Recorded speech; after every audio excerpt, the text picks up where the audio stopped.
નમસ્કાર મિત્રો, આપ સૌનું મારી ચેનલમાં સ્વાગત છે।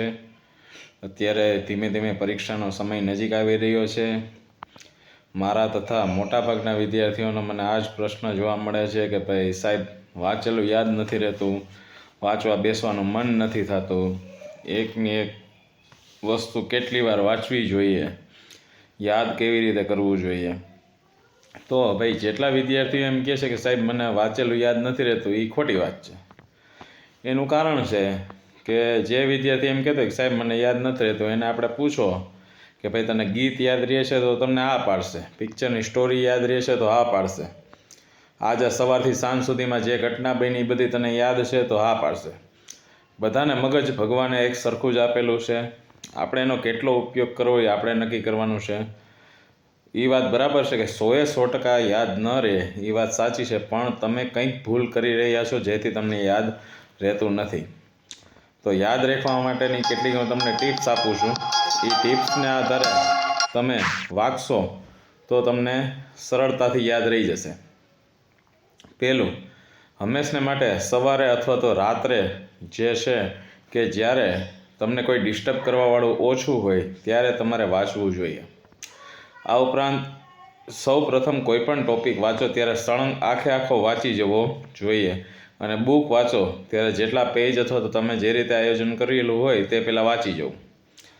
ત્યારબાદ જે ટૉપિક વાંચ્યો છે ને પાછો રિકોલ કરવો એટલે યાદ કરવો કે ભાઈ તમે આજના દિવસમાં અત્યારે કેટલું વાંચ્યું અને કયા ટૉપિક વાંચ્યા। હવે તમે જે વાંચેલું હોય છે એ તમે પાછું રિકોલ કરો ત્યારે દાખલા તરીકે તમે 6 ટૉપિક વાંચ્યા હતા, એમાંથી 4 યાદ રહ્યા, 2 ન રહ્યા, તો 2 પાછા વાંચી અને ટોટલ 6 કમ્પ્લીટ કરવા જોઈએ। સમયગાળો કેટલો હોવો જોઈએ? તો કે સામાન્ય રીતે 25 મિનિટ સુધી તમારે એક ધારું વાંચન કરવું જોઈએ, પછી તમે 5 મિનિટનો બ્રેક લઈ શકો છો, વળી પાછું 25 મિનિટ, વળી 5 મિનિટનો બ્રેક, વળી 25 મિનિટ, અને જ્યારે આ 4 1 કલાક જેટલો સમયગાળો તમે વાંચો ત્યારે તમે 15 મિનિટનો બ્રેક લઈ શકો છો। આ બ્રેક લ્યો ત્યારે તમારે કોઈ પણ જાતનું મોબાઈલ, ટીવી કે જોવાનું નથી, માત્ર કોઈ સાથે વાતચીત કરી શકો, પાણી પી શકી તમારા માઇન્ડને ફ્રેશ કરવાનો છે। અને જ્યારે પણ તમે આ વાંચેલું છે એ આખા દિવસમાં વાંચો ત્યારે રાત્રે સૂવા ટાઈમે તમારે એ વાંચેલું યાદ કરવાનું છે કે ભાઈ મેં આજના દિવસમાં કેટલા ટૉપિક વાંચ્યા અને ક્યાં વાંચ્યા। જ્યારે સવાર અને સાંજે જ્યારે તમારી સૂવાની ગણતરી હોય ત્યારે તમારું માઇન્ડ છે એ અર્ધ જાગ્રત મનમાં કન્વર્ટ થાય, ત્યારે તમે જે ટૉપિક યાદ કરો એ તમને સરળતાથી યાદ રહી જાય છે। મોટાભાગના વિદ્યાર્થીઓ છે રાત્રે સૂવા સમયે સવારે ઉઠતાની તરત જ મોબાઈલનો ઉપયોગ કરે છે, જેથી તેનું યાદ રહેતું નથી। જ્યારે તમારે રિવિઝન કરવાનું છે, રિવાઇઝ કરવાનું છે, મનમાં બોલવાનું છે, ત્યારે તમારો સમય છે એ મોબાઈલમાં જાય છે। આ ઉપરાંત ઘણા વિદ્યાર્થીઓ છે 25 મિનિટના સેશન કરીને વાંચે, 4 કલાક વાંચી અને તરત જ મોબાઈલ જોવા માંડે।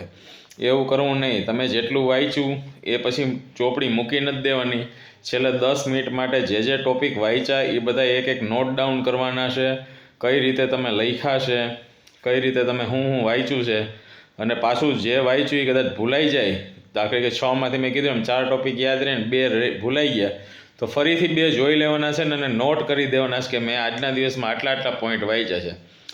હવે આ વાંચેલું છે એ મૂકી નથી દેવાનું, એક વખત વાંચી લીધો જે ટૉપિક એ મૂકવાનો નથી, ફરીથી અઠવાડિયે 10 દિવસે એને પાછો રિવાઇઝ કરવાનો છે।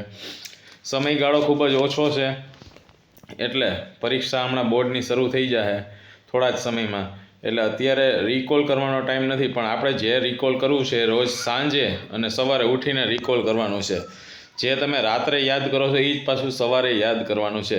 જે દિવસે વાંચો છો એ 25 મિનિટના સેશનમાં વાંચો, જે ટૉપિક ભૂલાઈ જાય એને પાછો નોટ ડાઉન કરો, રોજ રાત્રે એને રિકોલ કરો, સવારે ઉઠીને રિકોલ કરો, વાંચીને તરત જ મોબાઈલ ન જોવો।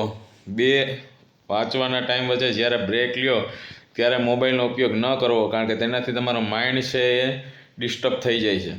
આ ઉપરાંત તમે જે વાંચો છો એ એક ધારું વાંચો, એમાં કોઈ પણ જાતનો ડિસ્ટર્બન્સ ઊભો ના કરો, મોબાઈલ છે એ તમે ચાલુ ના રાખો, જ્યારે વાંચો છો ત્યારે મોબાઈલ છે એ તમારા વાલીને આપી દો, તમારી આસપાસ મોબાઈલ ન રાખો કે જેથી તમારું ધ્યાન ભટકી જાય।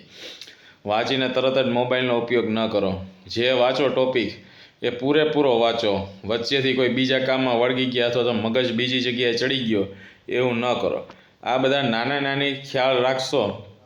ખોરાક છે એ ખૂબ વધારે પ્રમાણમાં ન લ્યો, પૌષ્ટિક આહાર લ્યો, રાત્રે વહેલી નીંદર આવી જાય એવા ખોરાક ન લ્યો, ભારે ખોરાક ઓછા લેવા, અને તમે આખો દિવસ ફ્રેશ રહી તમારું માઇન્ડ છે એક્ટિવ રહે એ પ્રકારનો ખોરાક, જ્યુસ, લીંબુ શરબત, પાણી વગેરે તમે લઈ શકો છો. પોતાના શરીરને આખો દિવસ હાઇડ્રેટેડ રાખો, એટલે કે પાણી પીધા કરવું, જેથી તમારું માઇન્ડ એક્ટિવ રહે અને તમે સરળતાથી યાદ રહેશે. જો તમને કોઈ ડિસ્ટર્બન્સ કરવાવાળું નહીં હોય તો તમે ખૂબ જ ઓછા સમયમાં ખૂબ જ વધારે તૈયારી કરી શકશો. તો મહેરબાની કરીને મારો દરેક મિત્રને વિનંતી છે કે આટલી ટિપ્સ ફોલો કરો અને અઠવાડિયા પછીનું એનું રિઝલ્ટ છે મને કોમેન્ટમાં જણાવજો કે તમને યાદ રહેવા માંડ્યું છે કે નહીં. હું 100% કહું છું કે દરેક વિદ્યાર્થીને યાદ રહેશે ને રહેશે જ, કારણ કે બધાને ભગવાને એક સરખું મગજ આપ્યું છે. નો ડાઉટ બધાને ઝડપથી યાદ બધાને રહેશે, અમુકને 4 દિવસે રહે, અમુકને 5 દિવસે રહે, પણ દરેક વિદ્યાર્થીને સમયસર યાદ રહી જ જશે. એટલે કોઈ વિદ્યાર્થી કહેતો હોય કે સાહેબ મને યાદ નથી રહેતું, તો એને શું કામ ભાઈ ગીત યાદ રહે છે? તો કે એકનું એક ગીત 5-6 વારી સાંભળે છે એટલા માટે એને યાદ રહી જાય છે. એકને એક સ્ટોરી 5-6 વાર સાંભળે છે એટલે યાદ રહી જાય છે. તો એકને એક ચોપડી છે એ તમે વાંચશો તો તમને યાદ રહી જશે. તો દરેક વિદ્યાર્થીને મારી નમ્ર વિનંતી છે કે આટલું ફોલો કરવું અને એ પ્રમાણે યાદ રાખવું.